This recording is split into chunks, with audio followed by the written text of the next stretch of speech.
bisnis. Penjelasan yang pertama adalah apakah pembelian organisasi itu?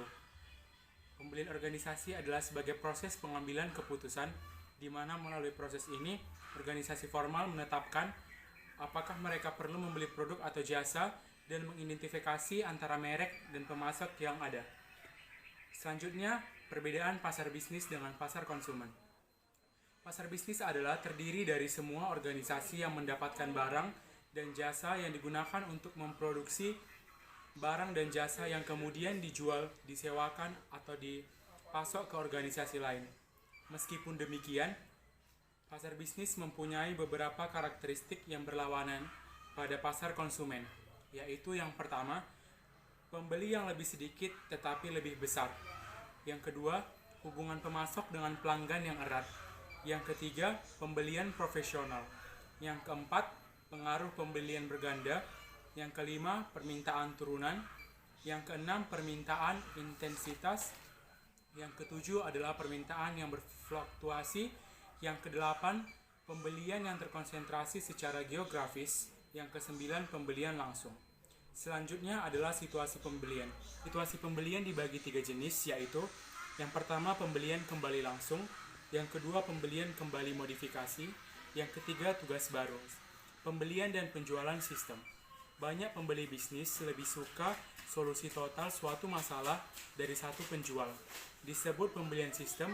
Praktik ini awalnya dimulai dari pembelian nyata dan sistem komunikasi utama oleh pemerintah. Selanjutnya adalah peserta proses pembelian bisnis. Agen pembelian berpengaruh besar dalam situasi pembelian kembali dan pembelian kembali modifikasi. Sedangkan departemen ini lebih berpengaruh dalam situasi pembelian baru. Yang pertama, pusat pembelian. Pusat pembelian meliputi semua anggota organisasi yang memainkan salah satu dari 7 peran dan proses keputusan pembelian. Yang pertama, pencetus. Yang kedua, pengguna. Yang ketiga, pihak yang mempengaruhi. Yang keempat, pengambilan keputusan. Yang kelima, pemberi persetujuan. Yang keenam, pembeli. Yang ketujuh, penjaga gerbang.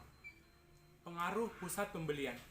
Pusat pembelian meliputi beberapa peserta yang mempunyai minat, otoritas, status, dan persuasivitas yang berbeda dan kadang-kadang kriteria keputusan yang sangat berbeda. Penentuan target pasar pembelian.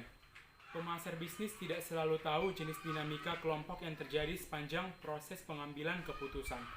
Meskipun informasi apapun yang dapat diperoleh tentang faktor kepribadian dan antar pribadi akan bermanfaat. Proses pembelian atau pegadaan atau procurement. Pembeli bisnis berusaha mendapatkan paket manfaat tertinggi seperti ekonomi, teknik, jasa, dan sosial yang ditinjau dari sudut pandang biaya penawaran pasar.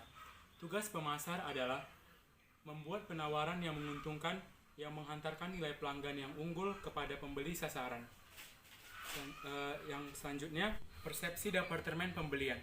Di masa lalu, departemen pembelian menduduki posisi yang sangat rendah dalam hierarki manajemen. Meskipun sering mengelola lebih dari setengah biaya perusahaan, kerasnya persaingan saat ini menyebabkan banyak perusahaan meningkatkan mutu departemen pembelian mereka dan menaikkan derajat dari administrator ke tingkat wakil presiden. Organisasi dan administrasi pembelian. Beberapa perusahaan mulai melakukan pemutusan pembelian. Kantor pusat mengidentifikasi bahan yang dibeli oleh beberapa divisi dan pembeli semuanya secara terpusat mendapatkan pembelian yang lebih. Selanjutnya, tahap-tahap pembelian proses pembelian. Dalam situasi pembelian kembali modifikasi atau situasi pembelian kembali langsung, beberapa tahap didapatkan atau dilewatkan. Tahap pertama, pengenalan masalah. Proses pembelian dapat dipacu dengan stimulasi internal atau eksternal. Stimulus internal bisa berupa keputusan perusahaan untuk mengembangkan produk baru sehingga memerlukan peralatan atau bahan baru atau mesin yang rusak diganti menjadi mesin baru. Stimulus eksternal, pembeli mungkin mendapatkan ide-ide baru di pemeran dagang, melihat iklan, atau menerima telepon dari wiraniaga yang menawarkan produk yang lebih baik atau yang lebih rendah. Tahap kedua, deskripsi kebutuhan umum dan spesifikasi produk. Pembeli menentukan karakteristik umum dari barang-barang yang diperlukan dengan kuantitasnya.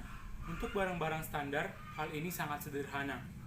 Untuk barang-barang yang kompleks, pembelian akan bekerja sama dengan pihak lain untuk mendefinisikan karakteristik seperti kehandalan atau harga. Pemasar bisnis dapat membantu dengan menerangkan bagaimana produk mereka memenuhi atau bahkan melebihi kebutuhan pembeli. Tahap ketiga, pencarian pemasok. Perusahaan yang membeli lewat internet menggunakan pasar elektronik dalam beberapa bentuk, yaitu yang pertama situs katalog, yang kedua pasar vertikal, yang ketiga situs lelang atau pure play, yang keempat pasar spot atau bursa, yang kelima bursa pribadi, yang keenam pasar barter, yang ketujuh aliansi pembelian. Recruitment. Selain memakai situs-situs web, perusahaan dapat menggunakan e-recruitment dengan cara lain. Yang pertama, membangun link-link eksternet ke pemasok. Yang kedua, membentuk aliansi bisnis. Yang ketiga, mendirikan situs pembelian perusahaan. Tahap selanjutnya, pengumpulan proposal. Pembeli mengundang pemasok yang lolos untuk menyerahkan proposal. Jika barang yang dicari kompleks atau mahal, pembeli akan meminta proposal tertulis yang rinci dari tiap pemasok. Setelah mengevaluasi proposal, pembeli akan mengundang beberapa pemasok untuk melakukan presentasi resmi. Tahap selanjutnya adalah pemilihan pemasok. Sebelum memilih pemasok, pusat pembeli akan menyebutkan atribut mereka yang diinginkan dan menunjukkan nama yang diprioritaskan. Untuk menentukan peringkat dan mengidentifikasi pemasok yang paling menarik, pusat pembelian sering menggunakan model evaluasi pemasok.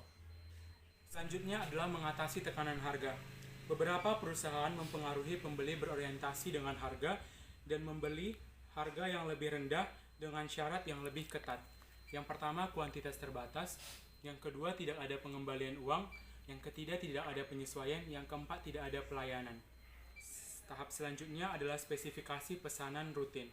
Setelah memilih pemasok, pembeli menegosiasi pesanan akhir, membuat daftar spesialisasi teknis, jumlah yang diperlukan, waktu pengiriman yang diperlukan, kebijakan pembelian, jaminan, dan seterusnya. Tahap selanjutnya adalah tinjauan kerja. Pembeli meninjau kinerja pemasok terlebih secara berkala menggunakan salah satu dari 3 metode. Pembeli dapat menghubungi pengguna akhir dan meminta penilaian mereka. Pembeli dapat menentukan peringkat pemasok berdasarkan kinerja dengan memakai metode nilai tertimbang. Tinjauan kinerja dapat membuat pembeli melanjutkan, memodifikasi, atau mengakhiri hubungan dengan pemasok. Hubungan pelanggan bisnis ke bisnis. Untuk meningkatkan efektivitas, efisiensi, pemasok dan pelanggan bisnis melakukan eksplorasi dengan bermacam cara untuk mengelola hubungan mereka. Hubungan yang lebih erat ini sebagian didorong oleh manajemen rantai pasokan, terlibat pemasok sejak awal dari aliansi pembelian.